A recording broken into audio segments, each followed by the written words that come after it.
আজকের বিখ্যাত ছড়া অন্নপ্রাশন। হিন্দু ধর্মের পবিত্র সংস্কার অন্নপ্রাশন উদযাপন। বুকের দুধের পরিবর্তে খায় কঠিন খাবার গ্রহণ। ভূমিষ্ঠ হবার 6 মাস বাদে খায় প্রথম ভাত। অন্নপ্রাশন অনুষ্ঠানে আত্মীয় স্বজনের মাত। কচকচিয়ে শান্তি করিয়ে এক পা চলে। নতুন পোশাকে হামাগুড়ি দিয়ে যায় মামার কোলে। ফুলের গহনা পড়েছে আজি, গোলায় রজনীর মালা। সামনে আছে আহার আদি সাজানো কাঁসার থালা। খাচ্ছে প্রথম মামার হাতে পিনো করে খাবার। পাগলিয়ে পাগলিয়ে ঢোক গিলছে, দিতে বলছে আবার। দিদির আনন্দ, মুখে হাসি, মায়ের খুশি ভাব। বাবা দেখি কাজে ব্যস্ত, সবাই দিচ্ছে আশীর্বাদ। আত্মীয় স্বজন সদল বলে করছে ভুঁড়ি ভোজ। বেলুন গেটে তুলছে ফটো, দিচ্ছে নানান পোজ।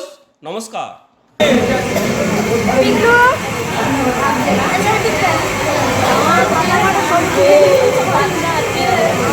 এই